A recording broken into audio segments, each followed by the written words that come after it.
that's what everybody's looking is more for those genuine, authentic connections instead of just having like a plethora of people that you know. And now. Aye. I'm the captain now. Coming to you from the K2 Studios in San Diego, California. That sounds great. You sound amazing. I always sound amazing. It's the world famous Everybody's hitting off like BFFs. Kris and Kristine Show. Hey, what's happening? How are you doing today? Thank you so much for being here. And I am Kris. And I'm Kristine, and welcome to episode 185 of the Kris and Kristine Show. Do-do-do-do. We are back, baby. We are back. 185 episodes. Well, we're back for an episode before I have to be back on the road again for a couple of weeks. But, you know, we're getting into busy wedding season, and this is the way it goes, my friends. You know, after we've been at it for 4 long years, there's times when we just can't get you an episode every week as much as we would love to, but we're still here bringing the heat, bringing you great content week after week, even if there are some, missing weeks in between, right? Yeah, and it's okay to take a break every once in a while because we are not always healthy. And Kristine had a bout with some illness. What happened to you, hon? Well, I mean, last week I was working, but and we had company here, and so we couldn't get into the podcasting studio. But the 2 weeks before that, I'd been really sick. I was battling a respiratory virus at first, which you may hear a little bit in my voice. You may hear me yawn occasionally because I'm still like my lungs aren't quite all the way there yet. And then I think it actually went into pneumonia. I mean, it felt like it. I was very sick, but back and doing better. I definitely still have a little bit of my kind of tail end of cold voice, a little bit husky, like on the verge of losing your voice. You know, what's so funny is when I have that like deeper voice, sometimes people like it better. I don't know. They say it like sounds sexy. Yeah, it definitely does. You know, like maybe like you smoked a pack of cigarettes or something like that. And you're just like puffing away like, hey, how you doing? Yeah, definitely. I mean, I hope it's not that rustly. What's the word? Raspy? Wrestly? Yes, definitely. Wrestly's not a word, is it? Not for grizzly. Yeah, maybe. I don't know. But I'm glad to see you're alive and well, and you are feeling much better than you were when you were down for the count. My goodness, you were out like cold. You were in bed for like at least one day, I believe it was. You were totally out doing the whole NyQuil, DayQuil trip, Mucinex. What's the other ones? What other flavors did you try during that trip? Oh, so that trip, that makes it sound like it was a drug trip. I only stayed on the couch one day. I did not actually, this is part of the problem, is I did not allow myself to have a down day because I was in the middle of several major projects at work. And I think that's what prolonged the illness is I didn't give my body downtime.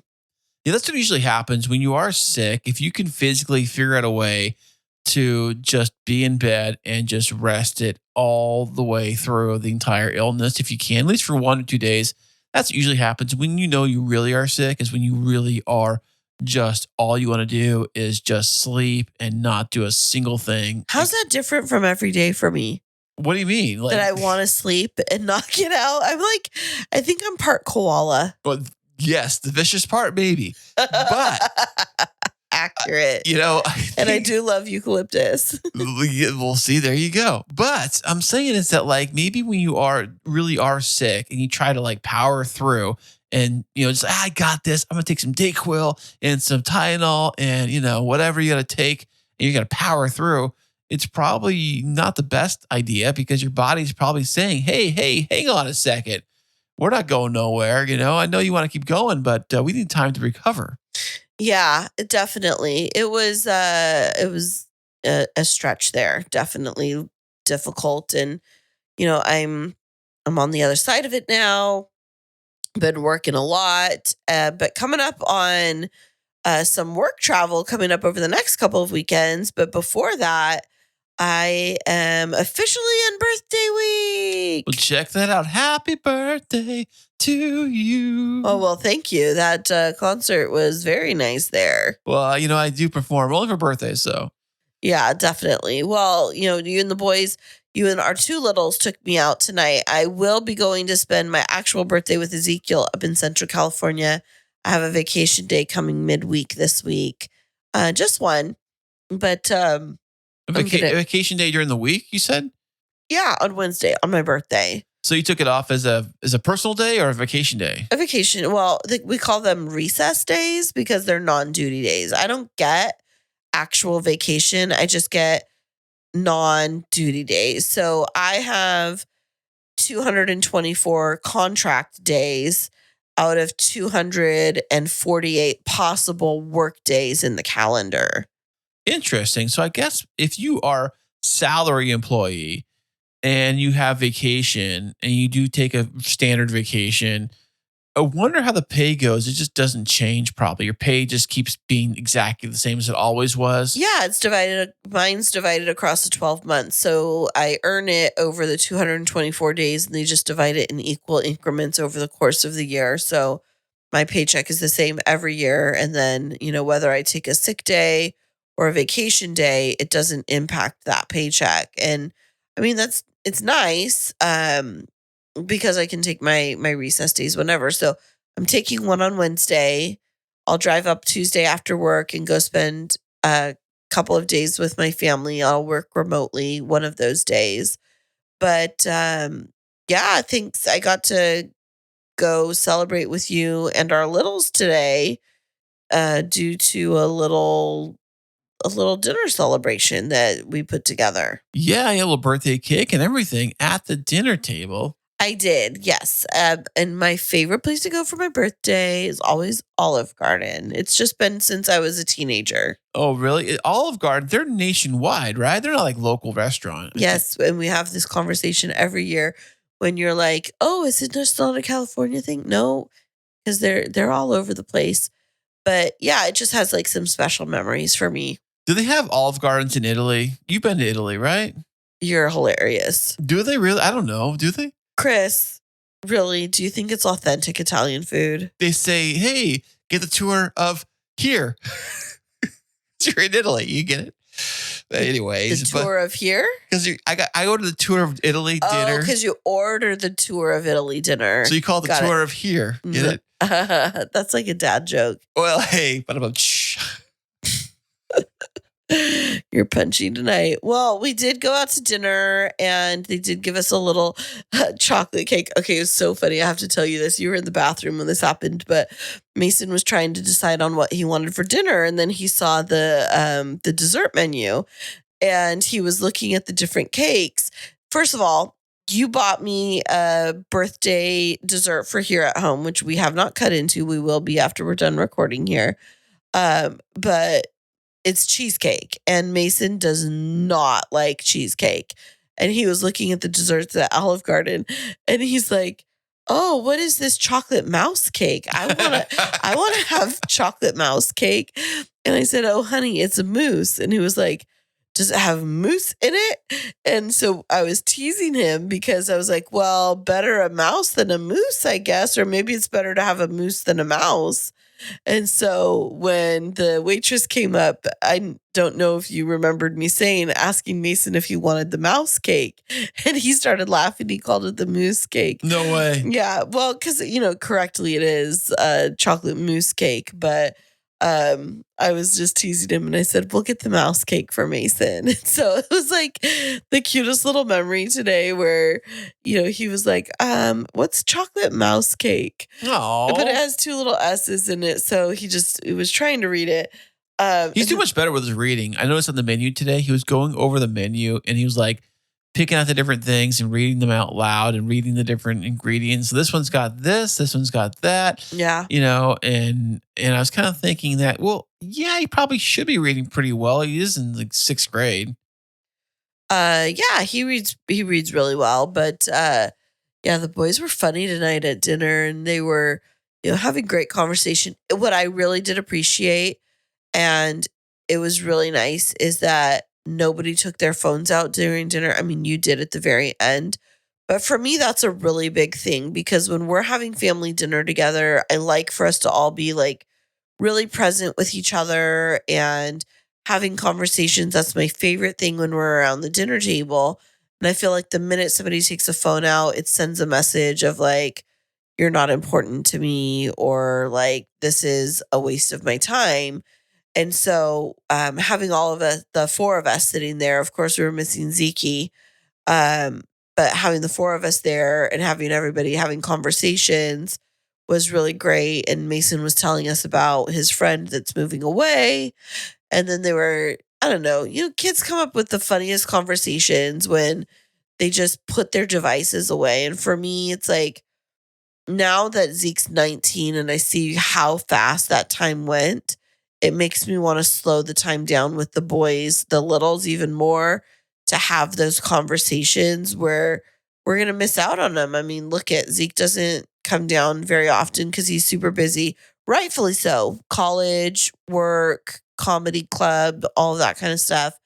But I miss out on the little chatter, like what happened tonight, like the chocolate mouse cake. Yeah, speaking of that, as you remind me of something that I saw on TV many, many years ago, like way before the iPhone and before smartphones were even a thing. Remember those tiny little cell phones you used to have? They were like Nokia ones that had like basically like if you were to text somebody, it was like you had to go through the different keypad number pads and like Yeah. find the ABCD button and you type in what you wanted and stuff like that. There was an episode of Dr. Phil, the talk show. I used to watch the show back in the day. Not always, but when it was on during the day, I'd watch it. And there was this episode with this lady, and she had to be like maybe in her early mid 20s. And she thought she was she was so important that she was single and I think she was either she got a new job or she was job hunting. I don't know what the deal was, but the whole episode was about her using her phone and being on her phone way too much around other people, especially out to dinner. Because there was a photo taken of her like out to dinner with all her friends, something like that. And here she is on her phone, pointing her finger, like, I gotta take this call or whatever, or something like that.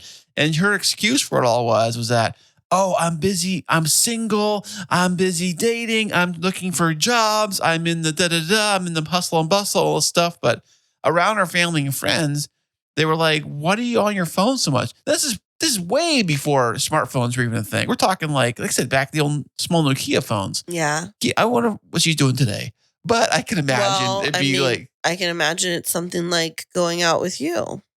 What are you talking about? That was not me back then. No, but it's you right now. So it's interesting. We were sitting waiting for our table, and there was a family sitting on the bench adjacent to us. And it was a dad and two daughters and the mom. And on our bench, it was me, the two boys, and you. And the mom and I just knowingly looked at each other. We're just sitting there. Phones were put away. We're just kind of like taking everything in. And our families are sitting there with their noses buried in devices. And you guys were like oblivious to everything happening around you. Did you even hear the dad that was about to go into the girls' bathroom to get his little girls because they were screwing around in there? I heard them. I heard them screaming. I heard someone yell like, what are you doing in there? Knock it off or something, like usual. That was after the first 3 times that he went up there and the little girls were inside playing. Oh, wow. That's nutso. Yeah, but that's what I'm saying is you miss out on so much of the world by being buried in your devices. Yeah, not being buried. I'm just getting caught up in everything if I do. Because I'm not so buried in my phone all the time. Caught up on what though? So when I do go into my phone, I'm playing catch up is all I really do. On what though? I've got millions of fans I got to answer to. I got fan mail coming from all over the world. I've got all these different things, Gosh, busy me, Yeah, I mean, I guess so. I think it makes me really think about like connection and the relationships that we have and how we go about forming connections. We've become a world that's so dependent on digital connections first and then human interaction second that I think that sometimes we get caught up in the, oh, well, this person needs me right now. And we forget that there are people like literally right in front of us. That does happen from time to time. But I think what happens is that we feel like, well, okay, let me take another angle on this, is that in the world we live in today, everybody feels like they have to be connected 24/7, 365 around the clock. And especially now that like we can physically, you can do your job remotely from anywhere in the world, but you also have to be aware of the different world clocks around the world if you do business around the world. So if you're doing business all around the world, then you have to be aware of all the different time zones and people that need you at that moment. That literally made zero sense. That was like, I gave you a statement and then you just completely talked around it and landed us in a point that had absolutely zero to do with the fact that I was talking about connections. If I was going to be a politician, I think that's by angle. That's how you do it. Just keep talking until people forget what the point of the conversation was, which was about connection. At the very end of the sentence, you got to like go whatever sports team the town you're playing in. Go Chiefs. Yeah, or whatever it is you're doing your speech in, and they go nuts and they vote for you. That's how it works. At least that's how it works in the movies. I don't know. Was that what you were trying to do right now, is get votes for something? Yeah, for me, for being podcast of the year. But no, as I was saying, the devices can get in the way of our ability to connect with people, which is very interesting because we're in this world right now where so many people are initially meeting a potential partner through online means in some way. And whether it's, Tinder, Match, eHarmony, swipe left, right, diagonal, touch your toe, blow your nose, and get a perfect match. They should have an app where instead of like swiping up or left, you have to like draw a heart around the person's face. And they'd be like, you pick them. Or if you don't like them, you draw like an X through them. You X them. It's called X and hearts. Figure it out. Tic-tac-toe, you go away, or something like that. But the point being that, as I was saying, that so much of building relationships starts with the digital, that it's really hard to build those true connections in the dating world. And I wonder how many couples are struggling with, well, not even couples, but single people are struggling with finding a good partner after the pandemic, when we had gone so virtual for so long.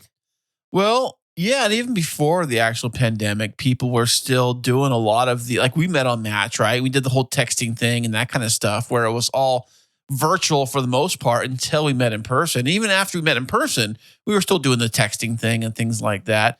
Did I ever call you much after that? I don't remember if I did. You called me every day. Well, of course I did. Yeah, that's what I do. You called me every day, and when you would check in and we would chit chat for a little bit, and you would talk to me about your day and about your day at work and, all of that kind of stuff. But, not everybody is like that. Oh, yeah? Yeah. I think that there are some people that just rely really on digital means, and maybe they don't take as much time to connect in person. And, it's interesting is there are so many singles out there that I think could find a really great mate, but I wonder to what extent COVID has paralyzed people from wanting to get out there and make new connections. If there was only a person that could possibly help coach them to get them on the right track to actually finding love in the right way without stumbling over some digital junk. Well, that was a very interesting attempt at a segue right there, Kris. But it just so happens that this week on our episode, we do have a fantastic guest who's going to talk with us about how she supports women in finding true connection and really figuring out what it is that they're looking for in love and in relationships, so that they're not caught in the hamster wheel of dead-end relationships year after year. And we're going to be back with her right after this. Enjoy listening to podcasts and ever wonder, can I make a podcast? But it seems so complicated, and good audio production can take time. What if there was a way to create an amazing podcast easily? Well, now there is. Introducing Podcasting Made Easy from Podtastic Audio. My production team will handle your entire audio production, allowing you to be the star of your show. This is Podcasting Made Easy. How easy? Well, so easy, you don't even have to press record. Now that's easy. Your listeners are waiting. Let's deliver. Sign up for a free strategy call today at podcasticaudio.com/easy. And welcome back, everybody. Today we have another fantastic VIP guest, perfect for this month of love. She is a certified life coach. Welcome to the show, Melissa Finley.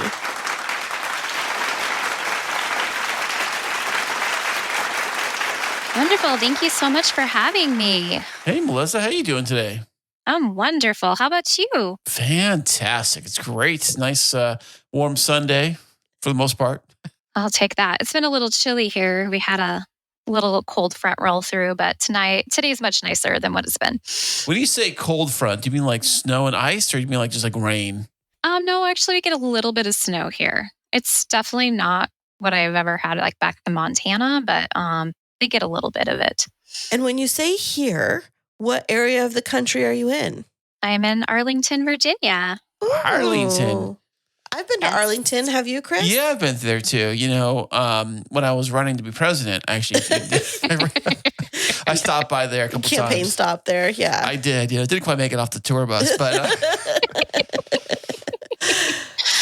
Well, That probably would have been step number one. yeah, I know.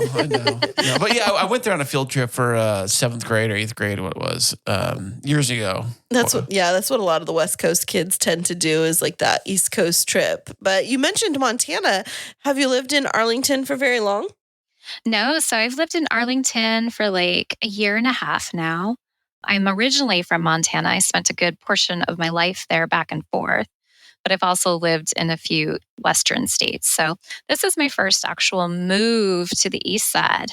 Ooh. Hey, a Montana question. Is it true that there was no speed limits in Montana? Yes, that was true. It was so much fun. Really? What's the fastest you've ever driven? 110. Well, I got you beat. I did 120. But anyways, Well, I mean, that's what I'm saying on air. No. but okay, now are there many freeways in Montana where you can get really up to speed? Or I imagine it'll be country roads.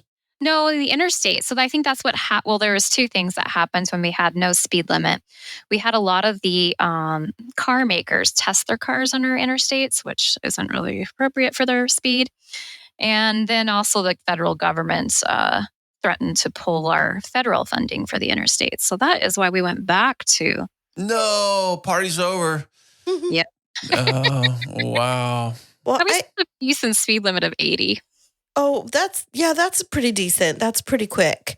I don't think I've actually ever been to Montana. So is the landscape as beautiful as people say with mountains and Yes. streams and all of that?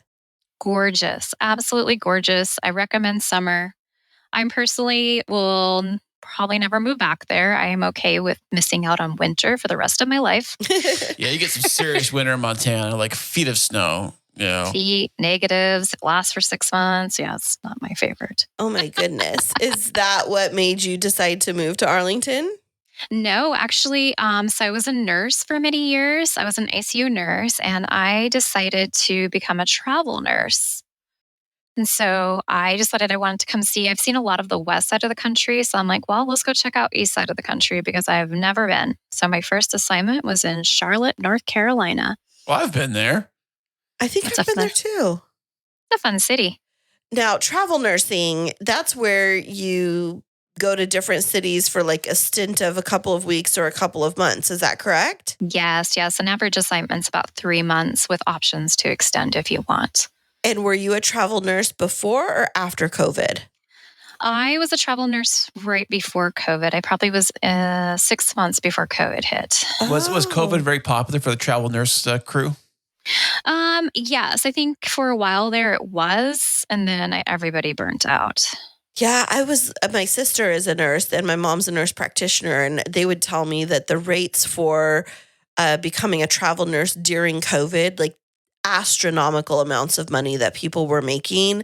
But it's like, do you really want to do that? Like, do you want to go into that environment where it's a hotbed of the virus? And I was seeing, some of my friends that were travel nurses going and saying that they were making like triple or quadruple their daily rates each day that they would choose to go. And it was very lucrative. But then again, you're around all of that bacteria and it's scary.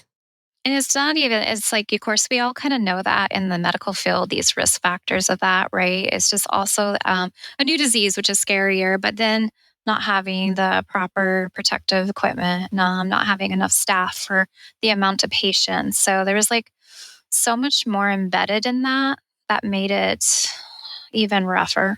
Hey, Melissa, I got a question about being a nurse. Have you ever came across a patient that came in that was totally faking it and you knew they were faking it?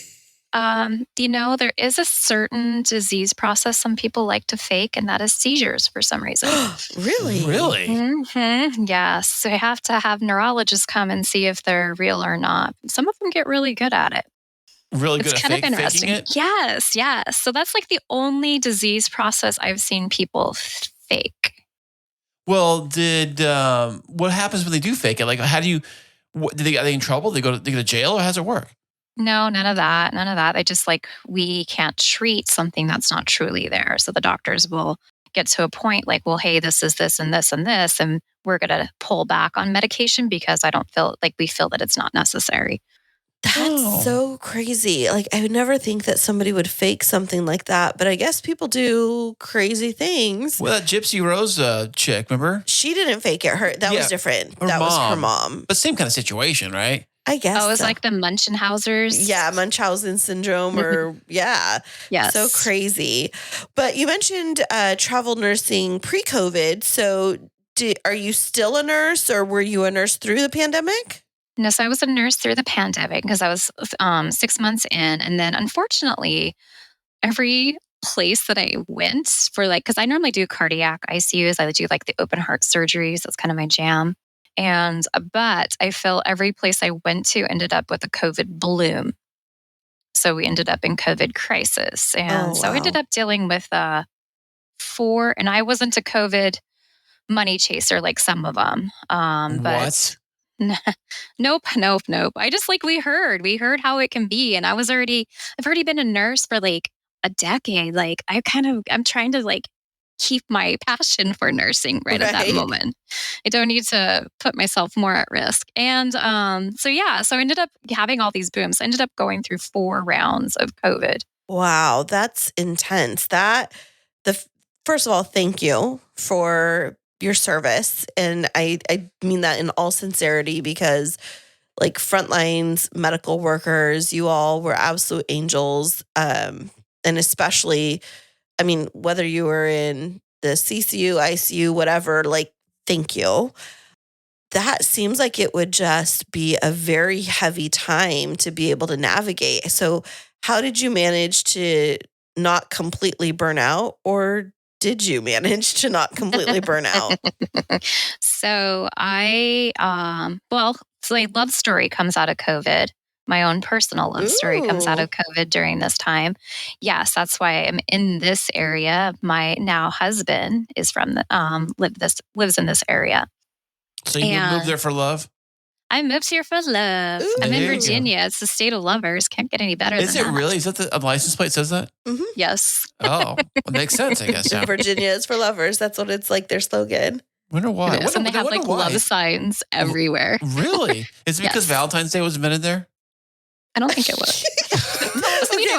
I'm like, wait a minute. I know. So Melissa, you and me, I was just looking at him across the room and I'm like, where did that even come from? I think what it is, Kris, is that after, people leave politics in Washington, D.C., they get their heart back when they cross the border into Virginia. Oh, yeah. Broken. Or they leave their cold, dead hearts in Washington, D.C. They go back to Virginia and they feel alive again. Maybe that's why. Yeah, totally. It's warmed up. Yeah. I think Cuban was born there, I think. Okay.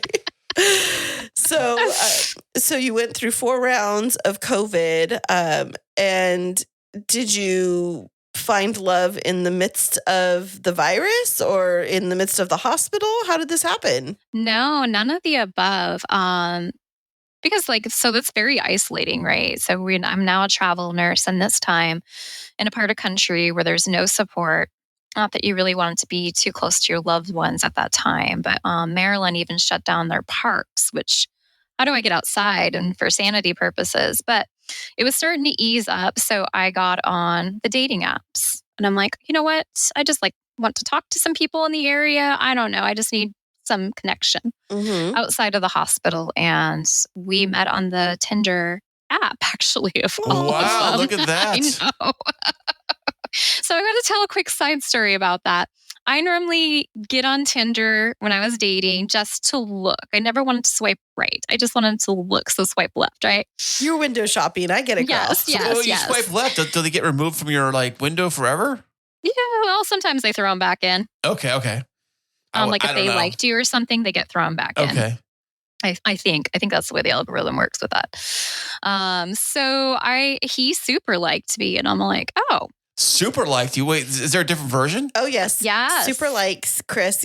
Kris didn't do Tinder. Melissa, I'm right there with you. okay. So you can super like someone and you get a certain number, or you have to buy super likes to be able to like. Oh, so you pay for super. So say I pay for super likes to like you. Do I get like coffee or something out of it? What do I get? No, it's like you get to send like more, like you get to tell the person like you super liked them. Yeah, so you get to go. So like if you It's- like somebody, it can take a while for you to go through to get to their feed per se. But if you super like it, you know you're getting up on that front. Oh, so you're basically almost like you're paying the algorithm to get put in front. It's of like a Google Yes. ad for dating. Yes. That's how it works. Yeah. Oh, Yes. yeah. We know that that's what you did to get on my feed, Kris. What? We met on Match, not on Tinder. But go ahead. So he super liked you. I'm all into this now. So he super liked me, and I'm like, okay, he's good looking. We have some similar interests. Let's go ahead and see how conversation goes, because that's always where things get. Yeah. So I go ahead and Whoa, time out. They get what? What do you mean? Like, so the conversation either just like falls flat and they can't talk, or they're like, oh, well, see. you get a lot of hey. Hey, girl. Or What's even, that? well, I'm lucky if I get a girl sometimes. It's just hey. Yeah, it's hey, a little heart emoji. No, not even an emoji.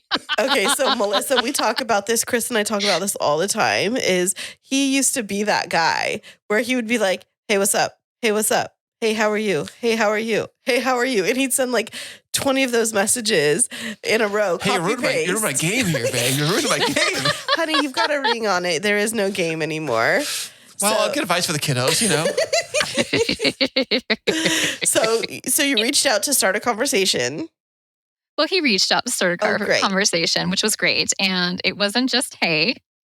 It was honestly, I can't even remember the opening line, but I know it was not just hey, because if it's just hey, I probably will not answer you. Oh yeah. Was it more than like basically a sentence? And in that sentence, they had a few key spots of like something particularly related directly to you. Like, oh, I love your hair. Or I love, that shirt looks something. I mean, something that's very particular to you.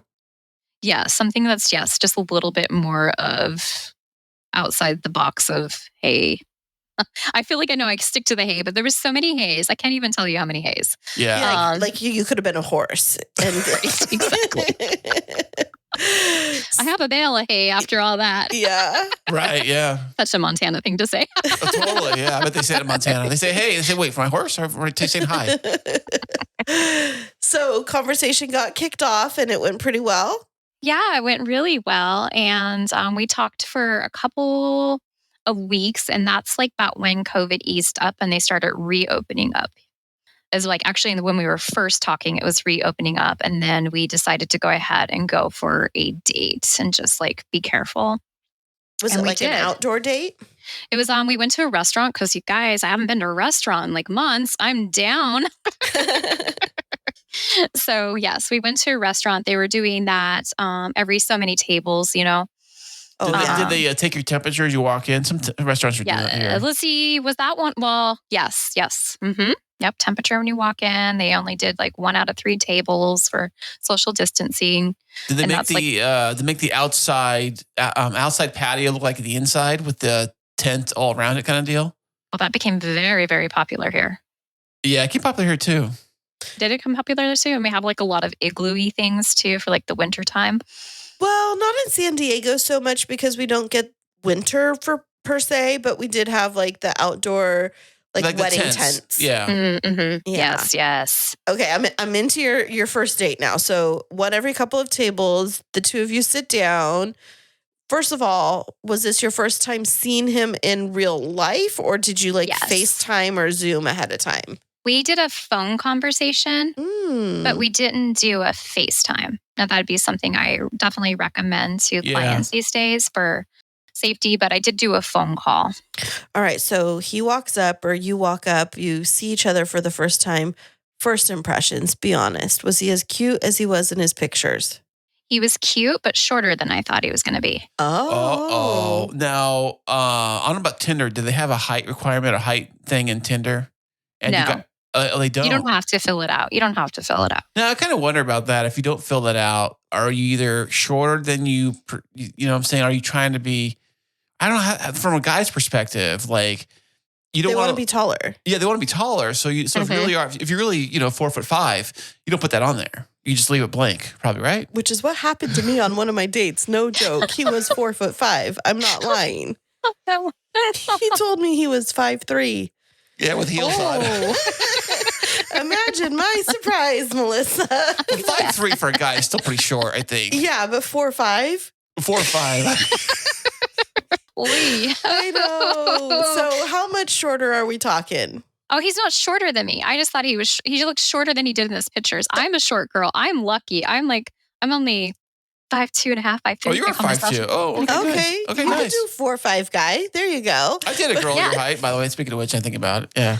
Okay, so he was just shorter than what you thought, but he wasn't shorter than you. Well, I had some pretty killer heels on. Oh, okay. So he was a smidge shorter than me because I had some substantial heels on because I know I'm short. So I like to be, and I'm able to wear heels. So I did. And I was like, oh, hi. I wonder for taller women, if they have the same issue, obviously if they're like, say 6 foot or something like that, most guys are going to be probably shorter than them, that they run into. I always kind of wonder how they would handle dealing with guys that were like, say 5-foot-ish range, it's like a big difference. I wonder how they deal with that kind of stuff. I know, unfortunately, a lot of women won't actually even date if it becomes a certain amount of height difference between them. That's so interesting to me because I feel like you lose out on so many really amazing guys just on the physical. But okay, but back to your story. So you meet for your first date and you go to this restaurant. How was the conversation? It was good. I think it was a little, it was overall good. Okay, so here we are. We're meeting. We have masks on, which is always a weird for a first meet too. You know what I mean? Like, because he's actually not originally from the United States. So he has an accent. Oh, and so was that difficult for you? A little bit, because he was nervous on top of it. So his accent gets a little worse when he's nervous. Oh, but is his English pretty good though? No, his English is great. Okay. So it wasn't anything along with how he articulated his words. It was just the heavy accent and then add a mask. And I'm like, okay. Oh, you guys are both masked up at the dinner? Yeah. Well, we get to take you're right. We did take him off to eat and then put him back up. We were still there. Yeah, but I get how it is because during that time frame, especially if you didn't know someone, some people that I know were being so careful that they'd like pull down their mask in between bites. I don't know if you were that extreme, but for me, I'm hard of hearing. So that would have been super hard. You're out in a restaurant, you're masked, there's an accent, you're trying to connect. And it's that like, are we able to get the communication flowing? But in general, I'm assuming that things went well enough. Yes. I feel like once we got the nerves down, because either I understood him better, his accent got better, and then we got into flow of conversation. It went really well. That's great. And did he have a background in medicine too? No, he's IT. Oh, wow. Well, it's kind of the same thing. I mean, IT needs medicine needs IT. I see how it works. We all need each other. That's absolutely the truth.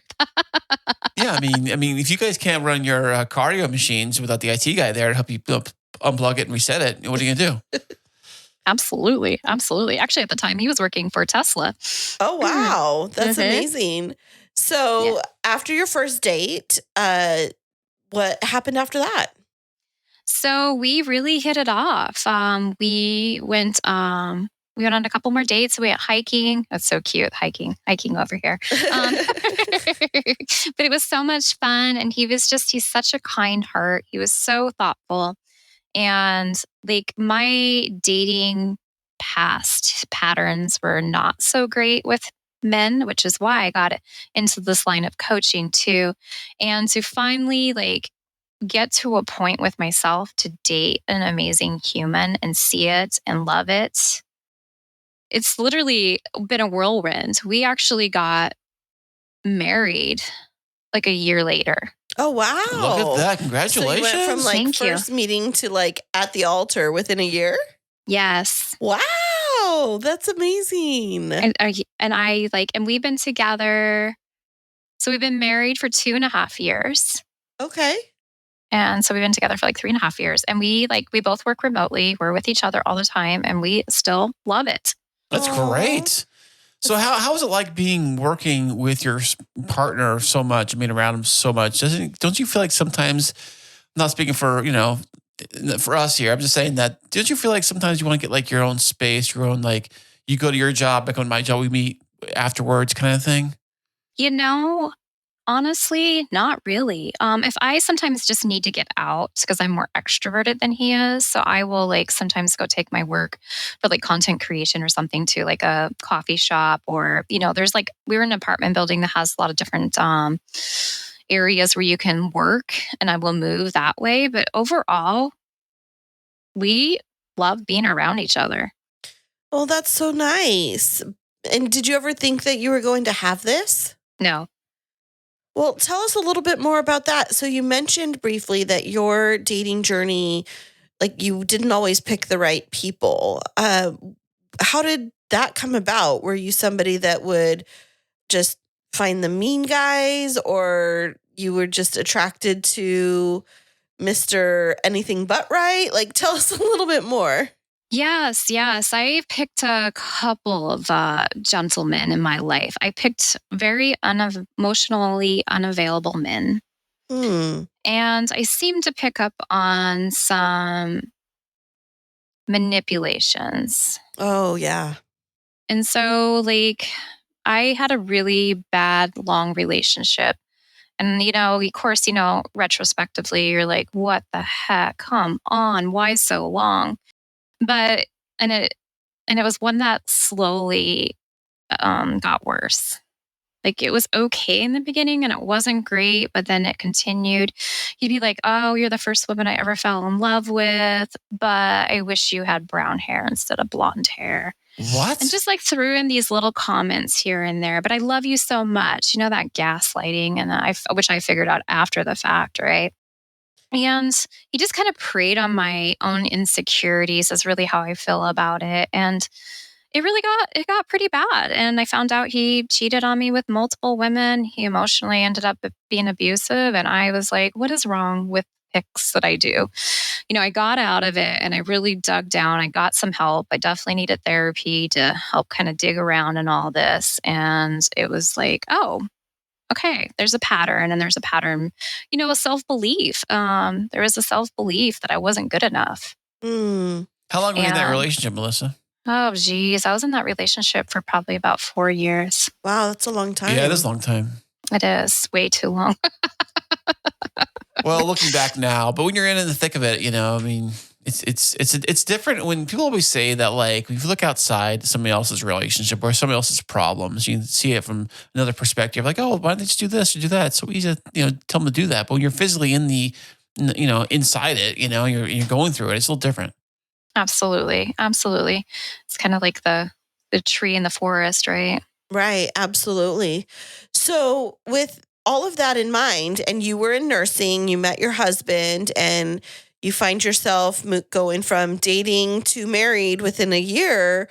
When was it that you made a transition to become a life coach from being an ICU nurse? So yeah, that was kind of fun. He was working remotely, so he was able to come on my travels with me. And then that's when we came back, as he was supposed to come back to the office. So I did one more assignment in the area, and my husband, like, he even like, he's like because he was kind enough that I was close enough. He would take me to work and pick me up. So I wouldn't have to worry about anything. And he's like, you would literally fall. Your face would fall when you would go to work and you'd be crying more times than not when you came home from work. Yeah. And it was because, unfortunately, staffing and stuff didn't change. And I just I didn't come into the medical field to take care of people that I couldn't really take care of because of all the other means that I was binding me. Mm-hmm. Like not having, having too many patients or not having the things we needed. Like it breaks my heart when I couldn't give the people the care that I wanted. And of course, I have some trauma from seeing all the deaths of COVID. So I talked to my husband and I'm like, I really need to find a different life path. And this was amazing. And he was like, I support whatever you want to do. And so were you just sitting there all of a sudden, now I have a supportive partner, the world is open for me and I can literally do anything that I choose to. So what do I choose? Yes. So how did you even start to think about what you wanted? Did you have to try on different things let me do underwater basket weaving for a couple of weeks? Yeah, that's a legitimate career, let me tell you. Let me go work at Starbucks for a little bit? Or how did you find life coaching?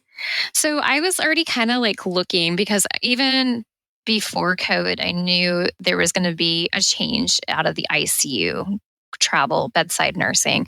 So I was just kind of already kind of looking at things and coaching did pop up and I'm like, oh, and if I wanted to stay, even then at the time I was originally looking at it, I could actually use my nursing license if I wanted to do health coaching. Oh yeah.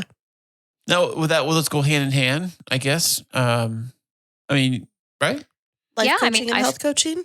Yeah. I mean, a lot of insurance, I found out though insurance companies are big hirers of that to kind of help with keeping people on track.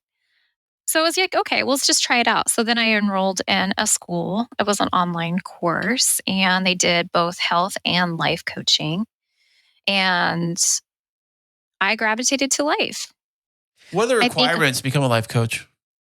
Honestly, to become one, there isn't. You just, this is one of those professions, to be completely honest, that can be to no experience, to some experience, to being completely certified by the ICF.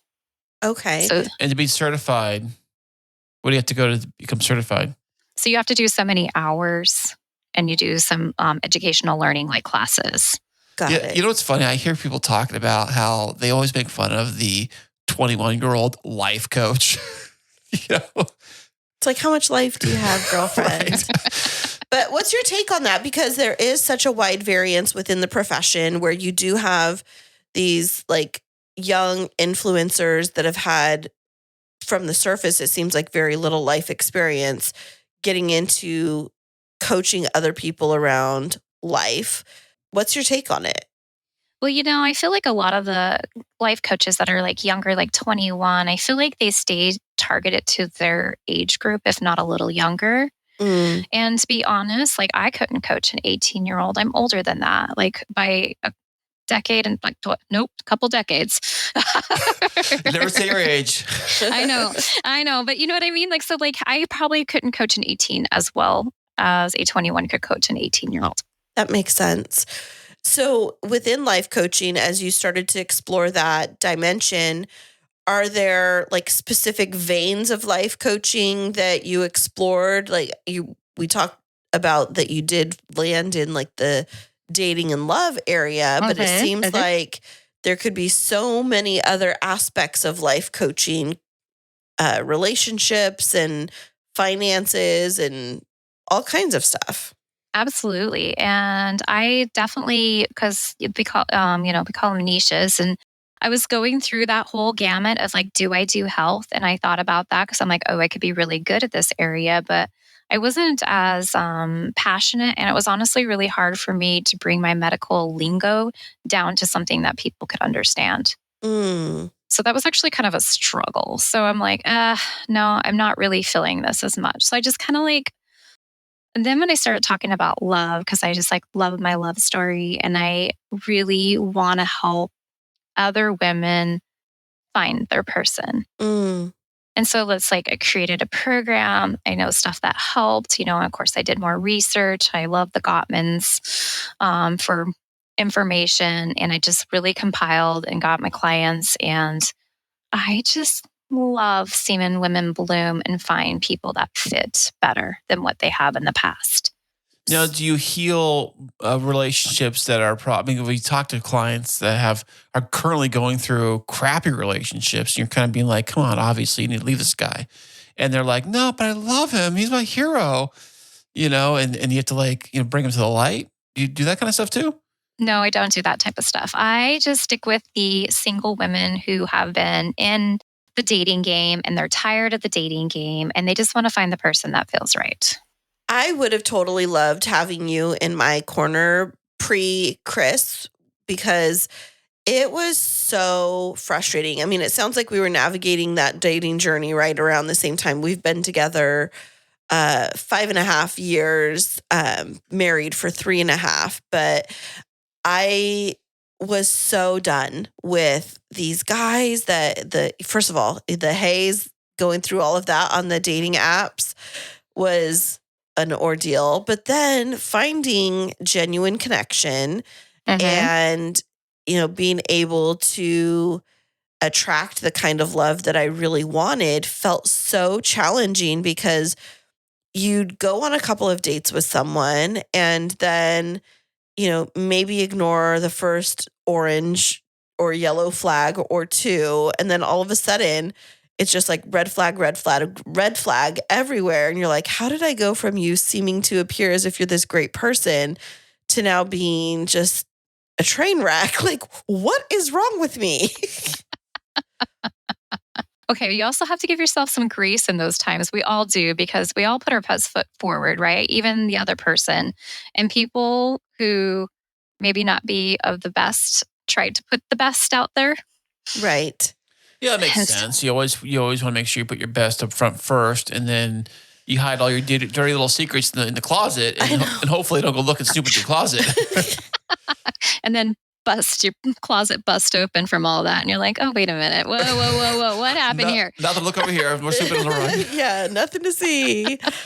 But totally, it's so exhausting for women. And I mean, maybe for men too, but I just feel like there are so many amazing women out there that are, hoping to find love. And I think there's more men than women in the world. Maybe there's not. I heard it was the other way around. I heard it was more women than men. But there's got to be a partner. Like for those that really do desire to be in a relationship, shouldn't they be able to find their person? Should it really be this hard? Well, dating's hard in general. There is still a numbers game that has to be played with this, even if you're doing the best that you can do intentionally. But that's where I am a huge believer of breaks. Take a break if you're feeling tired from it, because it doesn't do any good when you come into a date exasperated because you already had 2 bad dates. This is going to be another bad date. So why even bother to try? Yeah, that's a good way to a good icebreaker for the first time you meet the person too. By the way, I've had 2 crappy dates for you, so you better deliver. Let's just yeah, exactly. That's good. But the energy that you bring for that. So so it is hard, but it can happen if you just really. I feel like I have a couple of things I do for a foundation to going into dating, and that's really kind of getting to know a little more of yourself. I feel like we bumble about a lot in dating too. And I think that's why I love intentional dating. You kind of become clear, you become clear more on who you are, what you want, and you can place some boundaries. You can place some deal breakers that are important to you and listen to your big believer, listening to your gut. I don't know how many times I've heard people why don't you just give him another chance? I'm like, well, I didn't really like chance 1 or 2. Why? Why do I have to do this? Oh, because I need to be nice. Okay, that's fine.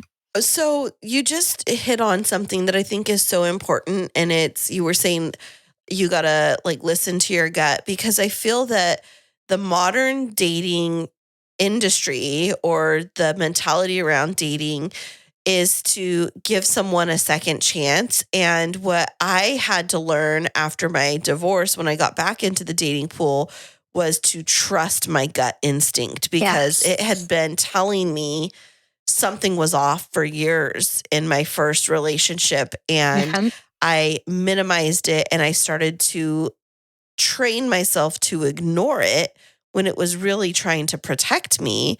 And so I think that you just like really hit the nail on the head there about like trusting your intuition and following your gut. But you did say that that goes along with intentional dating. So is there some groundwork that you do to help the women you're working with really understand what it is they want versus Yes. getting just disillusioned by what could be a yellow flag versus I don't know if I'm communicating this right. Like here's No, what yeah, you get what I'm saying? yes, I get Okay. what you're saying. Yes, we do some, what I call like a foundation. Actually, my program's like Love Life Essentials. Um, so you have to like, how many people sit down and know their values, goals, and desires? I don't know. I mean, Not a lot. I don't know Not if a I lot. do. Yeah. So I even like sat down and I do this work. I try to go every year and go over my values again, see if they're still in line because they are always changing. There's no set, you don't have to write it in stone what they are. But it's also getting to know what you want in life, which helps Mm. you find a person to align with what you want. Now, you don't obviously have to match, right? It just like you can also find people that respect. But if you can do that, there's like, especially women, we have in general a harder time setting boundaries around Mm. love. And if you know yourself and what you want, what you value, you can boundary it better and find people to either respect those boundaries or move on. That makes a lot of sense. I feel though that what can tend to happen is because women are so loving and nurturing that concept of finding it or moving on feels a little harsh to some of us. Like, well, maybe they were just having a bad day, or maybe I should go on 4 more dates with them before I decide. Maybe I'm being too picky. How do you help women that come at dating with that mentality? Well, I also I do encourage if they are doing that, we do some post date journaling Okay. on how Oh, really? yes, I like how found did the date make you feel? Like where did you go?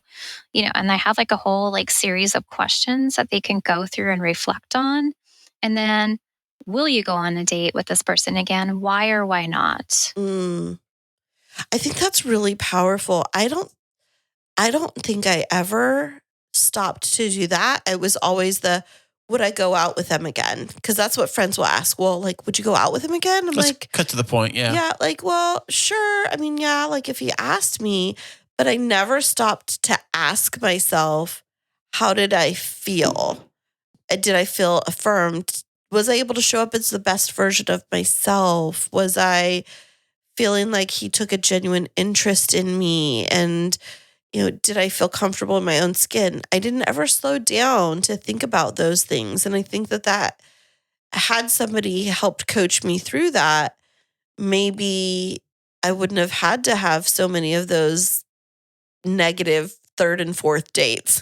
But don't you always Right. kind of like hold some stuff back on the very first date too, Melissa? You're not, I mean, Right. some of these answers to these questions you might have about like where if you have a checklist after the date, may not be able to fill them out or at least fill them out correctly because the other person may have held some stuff back.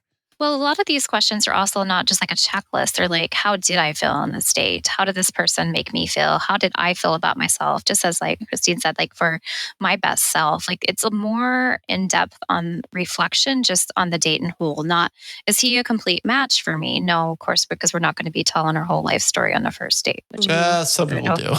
I know. I'm like where I would hope not, but I know.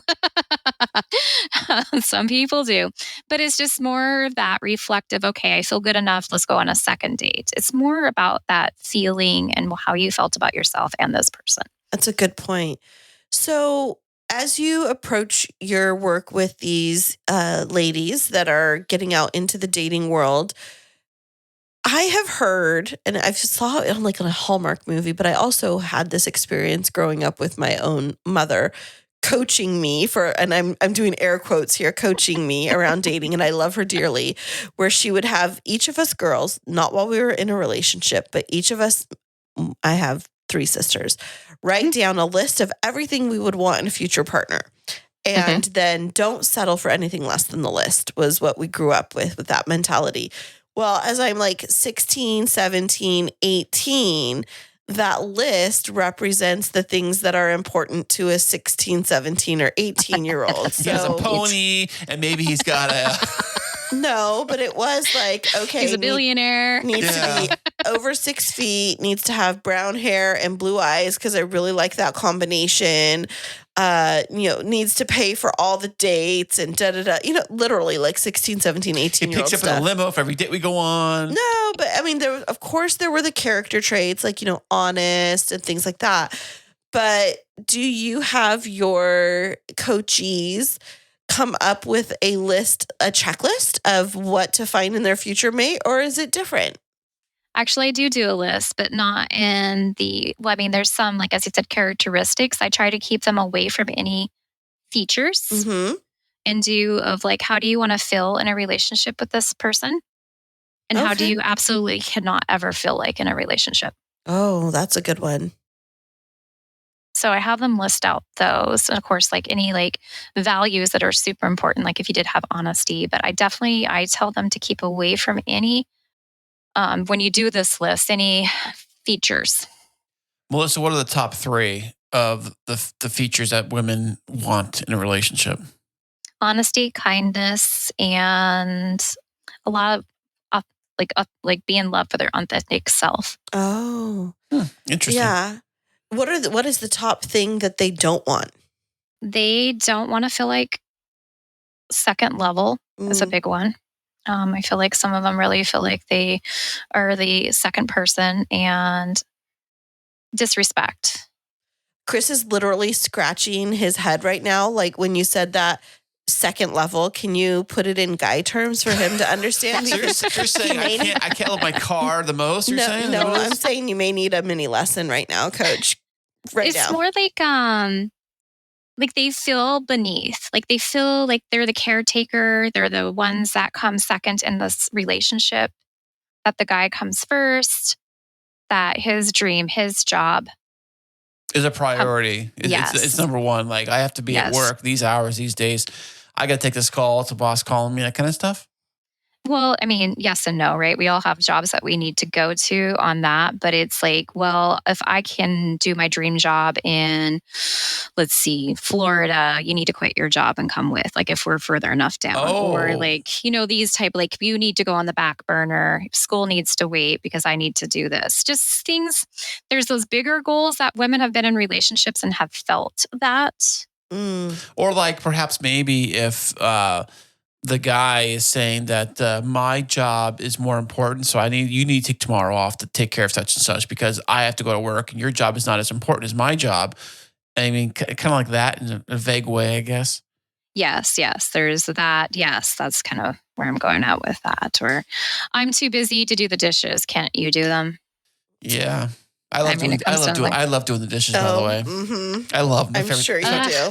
It's my favorite thing to do. I love doing dishes, although Kristine hates me when I do the dishes, when I blast music and do the dishes. She doesn't like that. Thank you for putting me on blast. There you go. Yeah. My husband does the dishes too, and I love that also. The only thing I don't let him do is the laundry because he throws everything together. I do laundry too, speaking of which. I'm like the hero husband, right, honey? Right. Woo! Yeah, right. Come on. Okay, so back to the coaching program. Back to our regularly scheduled interview. Okay, so tell us a little bit more about this program itself that you've put together. So we talked a little bit about how you work with women, but let's say that a woman finds you through whatever way she comes to you and says, Melissa, I need your help. I really want to find love, and I just feel like I'm not attracting the ideal person or person's type for myself. How would you get started with them? So I normally do like a first call to see if we're a good fit for each other because, sometimes people don't love me and sometimes people do love me, and that is okay. And then we get and dive into it. We just go over like it's like a 45-minute meeting of what do you really want?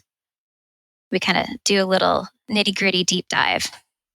Okay. And then after that, what happens? And then after that, we decide if it's a good fit. And if we do, I do a 3-month program.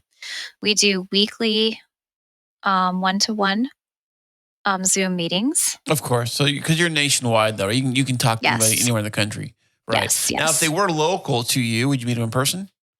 I still keep it to Zoom meetings. I feel like it's just easiest for all. Safer, maybe that way.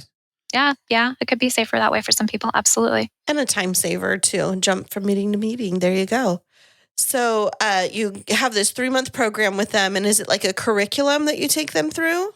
Part of it is, yes. Some people don't need some, like, I have it like, it's kind of like a steps, like a bunch of different steps. And there's some things that some people need and some people don't need. So I curate it to them. So it's not all, y'all get the same thing, even though you're really good at this. That's a waste of everybody's time.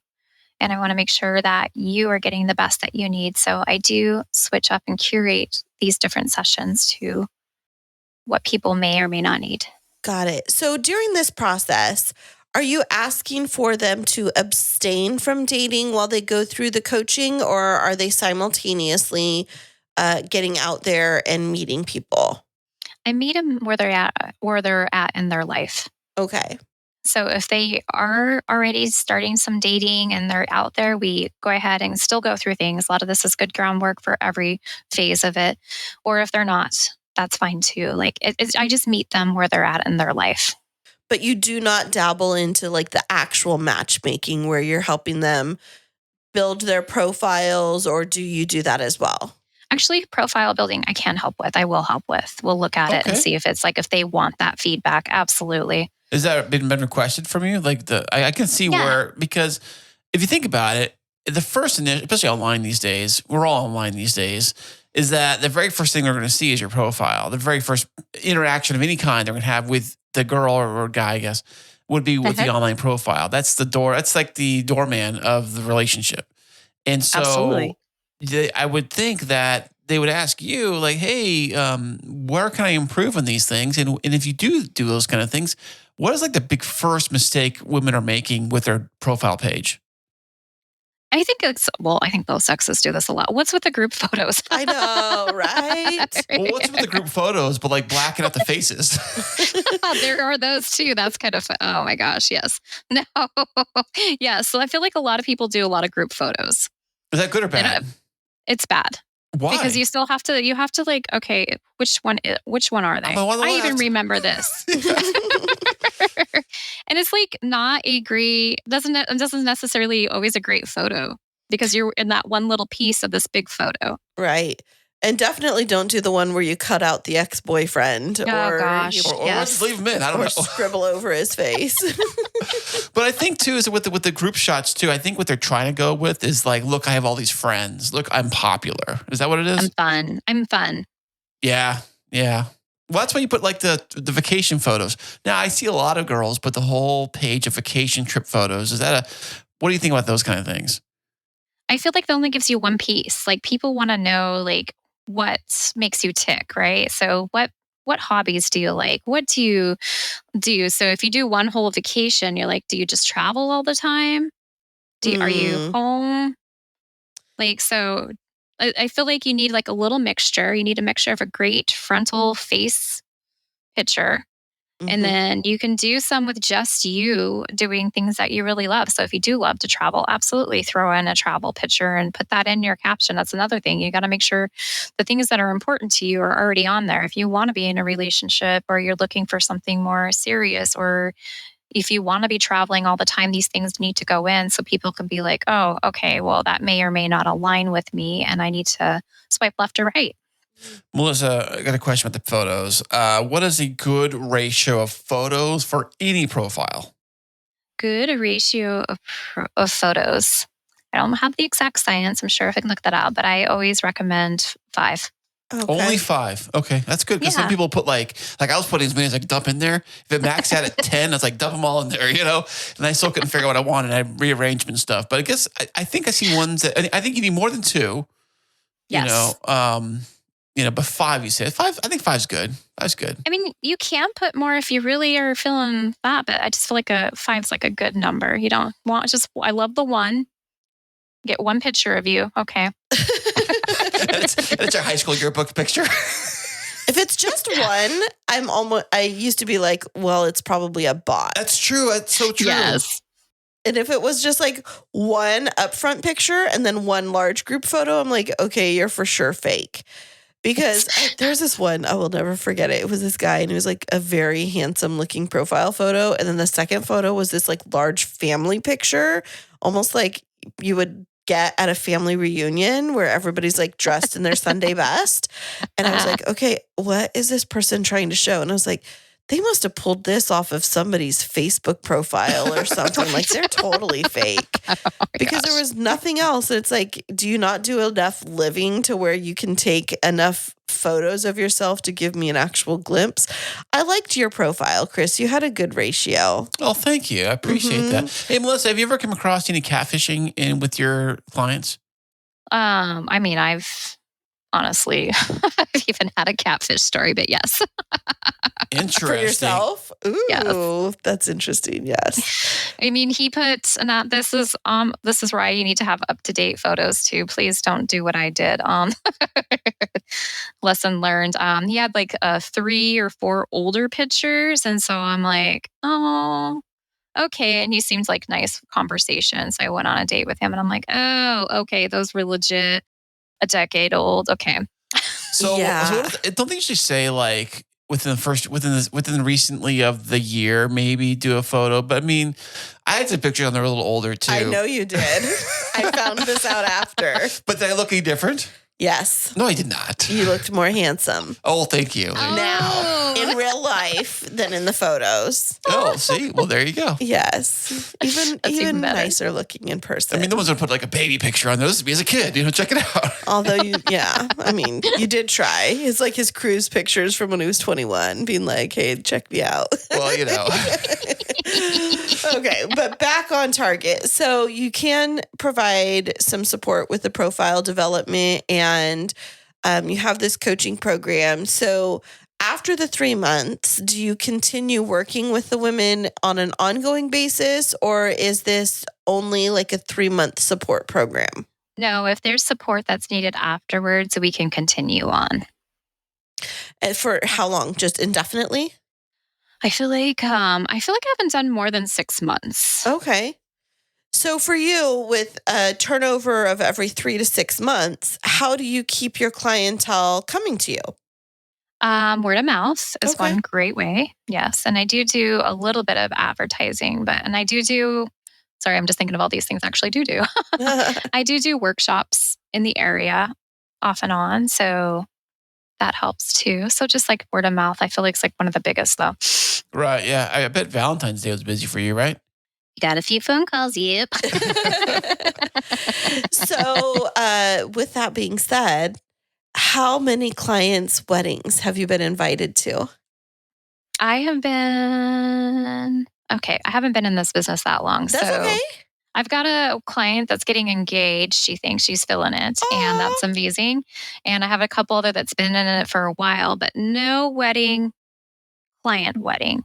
That's Yes. okay. It's coming. Kristine Yes. feels like a big surge of engagements yeah, coming on. so I'm a wedding planner. And so I was just Oh. telling Kris that I was listening to the statistics on the average length of a relationship before a marriage. And so it's 3 years, 4 months. And so what we're seeing right now are couples in that stride, the post-pandemic matchup. So they kind of get into the dating and they're together for a couple years, get engaged, and then the average is around like 3 years that they actually make it to the altar. So if you've only started up in the last couple of years, then it's probably going to be a really good year for you in 2026. So you better start saving up for those wedding gifts for everybody that's going to start getting engaged. And then at that point, maybe you can add on your services to be like the ultimate bridesmaid for them. There you go. There you go.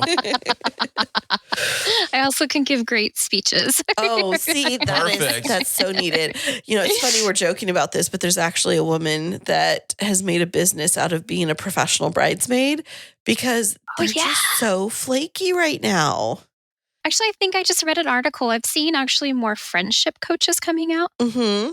and that the friendships are adult friendships are dwindling for people. They're having a harder time in having them and getting them and keeping them. It makes Right. sense because I think when you get older, your high school friends kind of go their separate ways, and college friends go separate ways. Everybody gets in a career and they move around. Like you moved from Montana to Virginia, you moved around and stuff. So I can see where it's like, Facebook friends and those kind of things, but real solid friendships as you get later in life. I mean, it's usually your work buddies, really, is what Yeah. it is. Right? Yeah. Maybe that's why Bumble BFF is so big right now, is because ladies are looking for really good friends. But I will tell you that from the wedding planning side of it, it is really challenging for women to find stable and reliable friendships that are going to be there for them on their wedding day. And I think it just speaks to this, maybe where we're at in society, where it is just hard to make genuine connections with each other, with as busy as we are and as many demands as are on each other. So I think that whether it's for friendship coaching or dating coaching, having a coach in your life is something that is a valuable investment. Absolutely. Absolutely. And you caught me there when you said genuine connections. I think that's another key point. I think people, especially post COVID, that's what everybody's looking is more for those genuine, authentic connections instead of just having like a plethora of people that you know. Right. Because it's not about having, being the most popular person in the room right now. It's about having a close circle that's going to show up for you when the going gets tough. Yes. And having a partner that does that for you is invaluable when we think of quality of life. If you have a partner who is your best friend, who you're in love with, and who is going to stick by your side through all of the ups and the downs, I think that, it's worth putting in the investment to be able to get yourself with a coach that can help you find that. Yes. I, of course, completely agree. Of course you do, Melissa. Yeah. So Melissa, speaking of your coaching services, how can our listeners get connected with you, whether it's for them or for somebody in their life that they think could benefit from a dating life coach? So I do have a website, mfinleylovecoach.com. And the other good place to get more of me is like Instagram for mfinleylovecoach. Nice. And Yes. And go ahead. Sorry. I was to say, and I do offer a complimentary love evaluation call. Ooh, that sounds very exciting. And I think it would be very enlightening for people. And so it's specifically for women, though, correct? Yes. Sorry, fellas. That's Guess- okay. I know.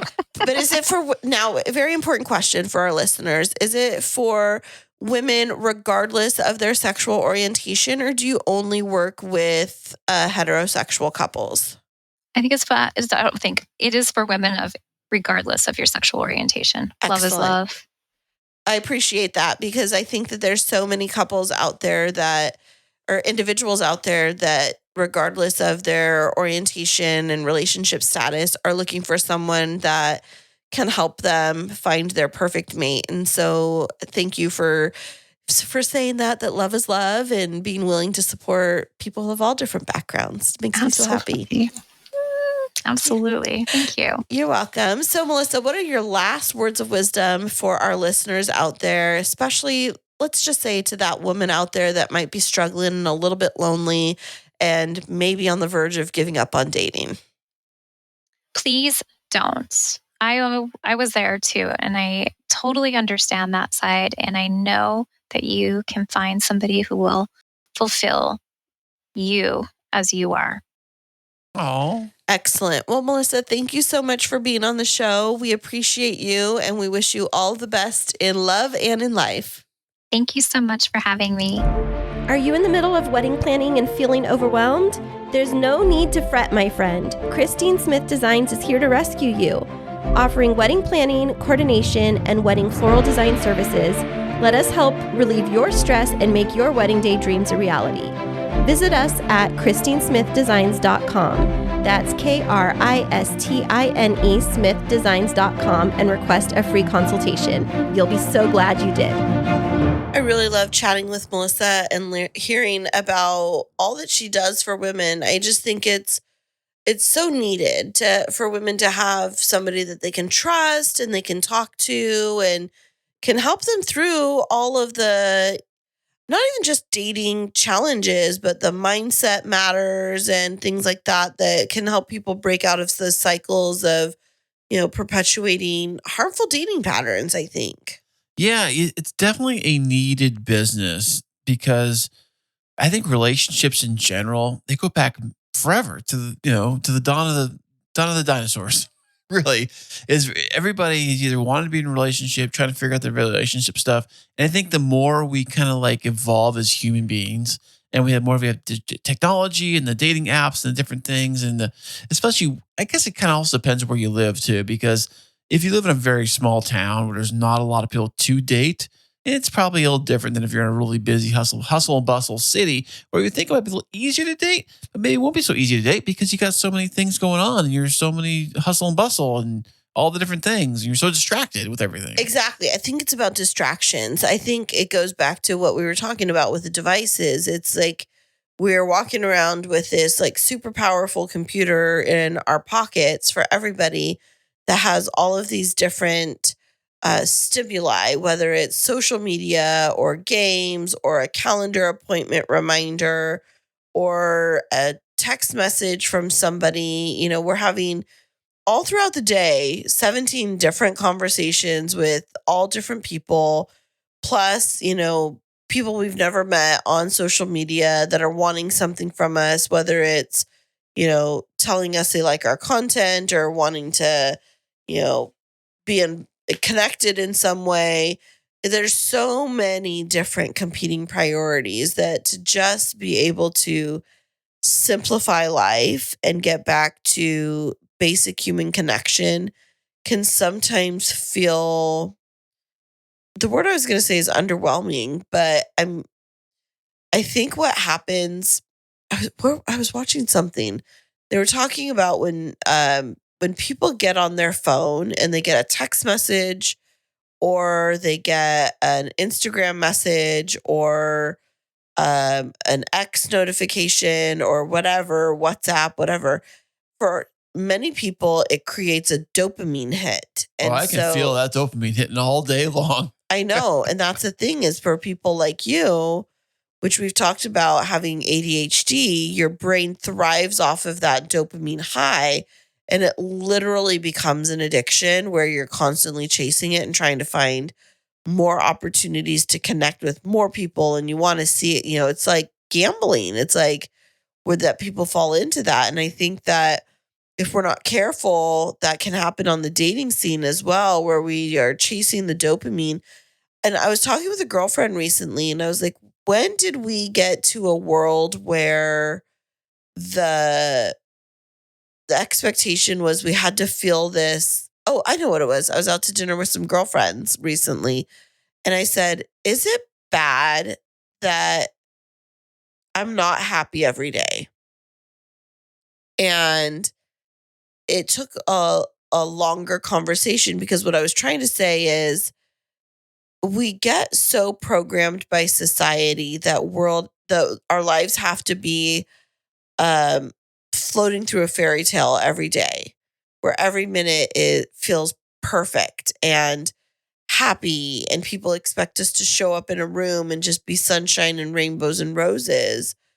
But is it okay to live life where things feel stable and feel, I don't want to say predictable because that diminishes the importance of having stability, but where things don't feel like they're always on a high, because you can't ride that roller coaster all of the time because then you're chasing that happiness high all the time. We have to have normalcy for our body to come back to balance, right? Yes, but the problem is that what is normal for some people, it may not be normal for somebody else. And so that is true. But what I was saying when I was talking with my girlfriends is sometimes society, TV, all of that, they entice us with these like super passionate, sexy romance scenes and, girls getting surprised by like being swept off of their feet. And that's not real. I mean, it may happen on occasion, but if that's all your relationship is, where's the depth? If you have to live on those highs, then what happens when you do hit your first bump in the road? Oh my gosh, it's not a bump. It's literally catastrophe. It's a car crash.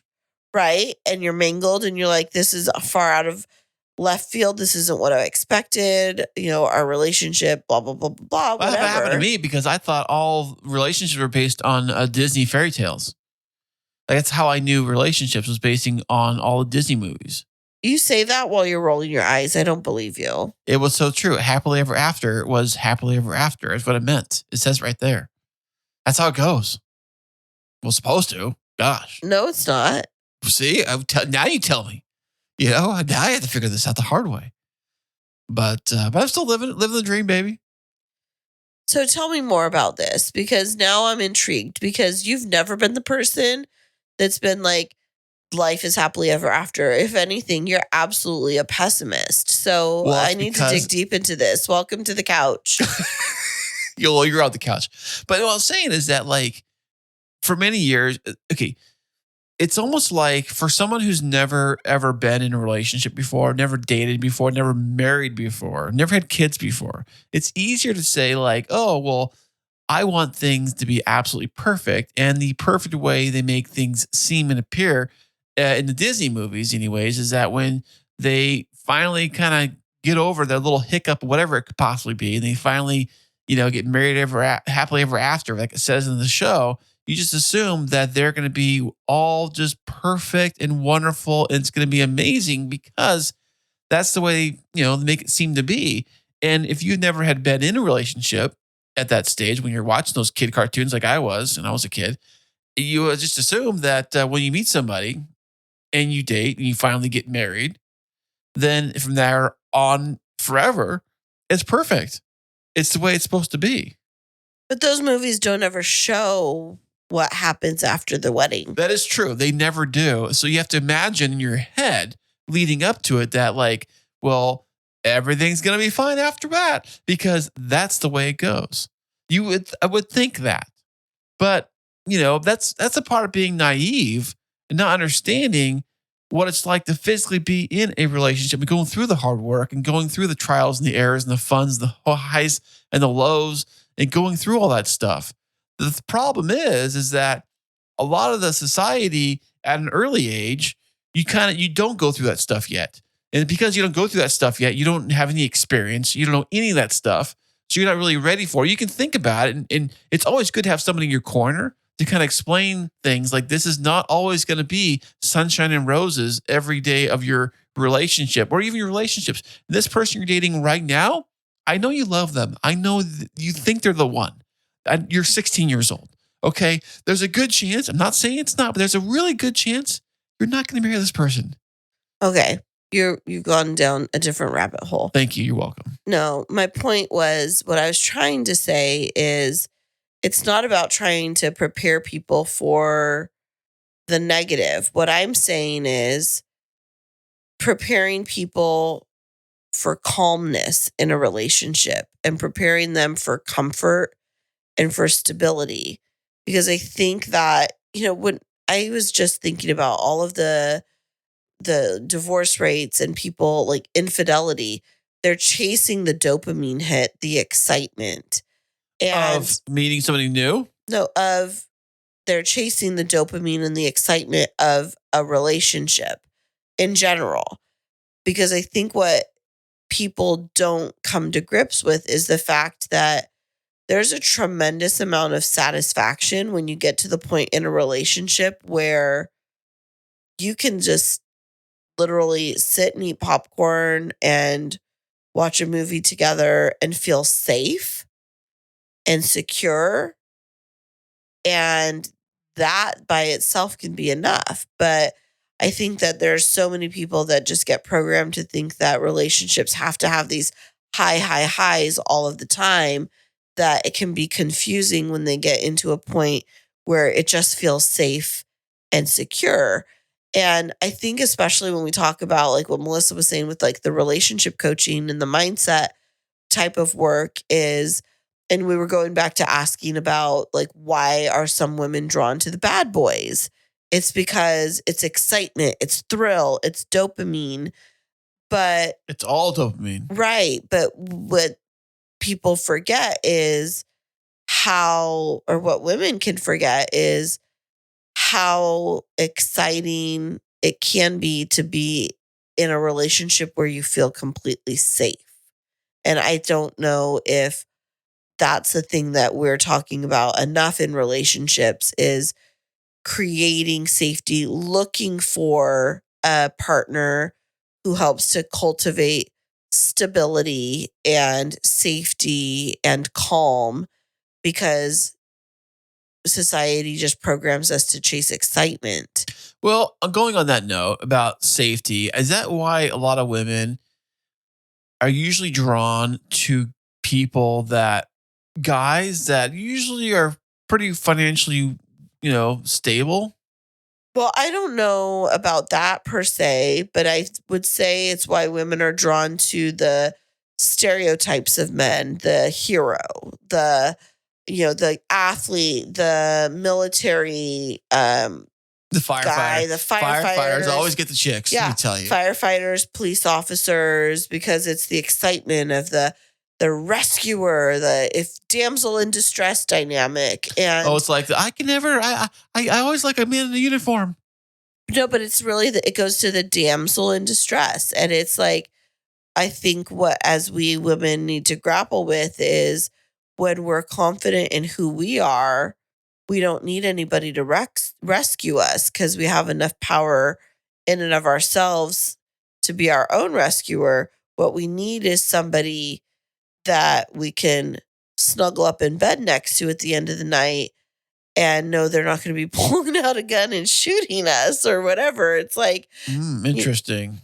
we need to be able to be comfortable and be satisfied with, chill. But maybe I'm overanalyzing it. But I've been thinking a lot about what Melissa said and about the mindset work within relationships. And I was thinking, younger Kristine may have been after chasing the bad boy. I don't know. I don't think that's what I was doing. But at this stage in my life, what I crave more than anything is steady. I don't like the high highs. I don't like the low lows. I love predictability. I love routines. I love my nice, clean house. I love dividing up chores and responsibilities around laundry and things like that. And talking about, what trip we're going to take our kids on. And, yes, I do love flowers occasionally. And I do love grand gestures. But if I don't have those, am I going to feel completely like lost? No, because I have the other moments in between. And I'm going to give a perfect example from tonight. May I do that? Go right ahead. Okay. So tonight, what did we do? After dinner, No, dinner. we had dinner at Olive Garden For what? for your birthday. Yes. But your birthday isn't today. Right. But my birthday is this week. So we went out to celebrate. And then we came home and you had some little gifts for me. And the boys came and they sat on the couch. I mean, it wasn't big. We didn't sing happy birthday. You might have sung happy birthday off key to me in the restaurant and I loved it. But Hey, that was on key. That was on point. Talking about off But I key. opened my cards and you gave me a card. It was beautiful, had anemones on it, which are some of my favorite flowers. I knew that, yeah. Yeah, I know you did. Lucky guess, but yeah, I did. Mhm. But then you gave me a gift and you literally just pulled it off the porch in an Amazon, what is it? The white plastic wrapper? Yeah, the standard Amazon packaging. Yeah. And you handed it to me and I opened it up and I started to cry because it's something I've asked for 3 years. And I literally thought that, I mean, it was something simple and I'll tell you all what it was in just a minute. But for me, it wasn't 100 roses. It wasn't, some all expense paid trip to Tahiti that you were sweeping me off my feet to take me to. It was an owl house. An actual bird house for owls. Not a bird house. It's an owl house. It's very different. It is there. Well, the concept is the same. No, don't diminish it. So I have been asking for one for 3 birthdays now. It's my 3rd birthday. Well, then you got one. And I got it today. And it was like, you knew me well enough to know that you could have done all of these other things for me that would have, I could have posted on social media and people been like, dude, you're the man. You're the man. But what did you do? You bought me a little house for my owl Hootie that lives on our property that I've been wanting to be able to put up for years. You gotta put the name of Hootie on the owl house. I'm going to. You carve into it, or you put little rhinestones, or I don't know what you put on there. No, I will have to but I don't want to scare Hootie off. But I do want to put it on there, maybe like a little sign that says Hootie's hangs or something like that. Hootie hangs here. But it was like a moment where I just felt seen for who I am, because it's goofy. I'm, turning 43, and the only thing that I wanted for my birthday was a house for my owl. Oh, for Hooters. Hootie. Not Hooter. Oh, you His can get a name is not Hooters. We can get Hooter. the Hooters bumper sticker and put it on top of that thing. No, we are not. It is not Hooter. His name is Hootie, like Hootie and the Blowfish. Sorry. I call them Hooters. But if it's a female, we gotta call her Hooters, right? I'm just kidding. Just kidding. You ruined my moment. I'm sorry. You went from being, sentimental and I cried over my owl house to now it being dirty. No, I'm just saying, if the owl's a female. But I do, I have this whole plan. I want to get a video camera, like a motion camera, and I want to put it up so that we can see. A live link onto the Hooties Hangout. Oh, Hootie's Hangout. I love it. I want to get one that goes to our system, our house system. Yeah. So that it goes off and we can see when Hootie goes in. Oh, you mean like you mean like the know what you can do is you can buy like those the Blink. Yeah, you can probably buy one of those and send it to your Wi-Fi's closer. So have it set up to yours. Maybe. And then I can go on there. Yeah. House got the whole setup there. Yeah. I want to have a camera that is like on Hootie's little house. And then next year, maybe we're going to have Hootie babies. That'd be great. See, all you have to do is go to the Blink one camera system and you buy the little module thing. Okay, you're nerding out already. I'm totally nerding out. And then you just put it in your office there because it's closer. The Wi-Fi's closer. And you put it right there. You're good to go. And this, my friends, is why you pick a man who loves to have stay-at-home date nights watching movies, because he's going to buy you an owl house and help you figure out how to network a video camera network to it instead of having to worry where he's at in the end of the night, right? I'm an Amazon. Yes, definitely. I'm an Amazon. There's got to be like bird watching, like video webcams or something you can buy. Something like that. And yes. And so now this is our new fascination, ladies and gentlemen. So you're going to be hearing about Hootie's Hangout, and people are going to be wondering what in the world we're talking about. But, this really just centers around that conversation of, what is it that you're looking for in a relationship? And I've found my person that is happy to buy me an owl house and support me in my fun little bits that I like. And so I'm thankful for that, and thankful for another year. Thankful for Melissa coming on the show and talking with us about relationships and relationship coaching. And can you believe that we are 4.5 years into this podcast? It hasn't all been fun, sunshine, and roses. And we only make this look easy because you enjoy listening to us.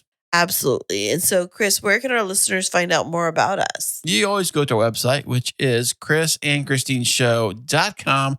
Link to it in the show notes of this episode. Absolutely. So make sure that you listen, subscribe, share this episode with any friends, especially if you've heard something in the interview that you think would be helpful, beneficial for a friend of yours.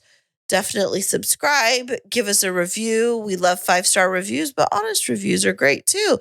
And then check out our website with all of our great content, YouTube videos, and all of the fabulous things that have happened with the K2 Media Center, I guess is what you call us, right? The K2 Media Network. Yeah. Yeah. Yes, definitely. Absolutely. Well, thanks so much for listening. We will be off air for just a couple of weeks while I'm traveling. We'll be back with you soon, hopefully before April. But if not, just keep replaying old episodes and we'll be back with you next week.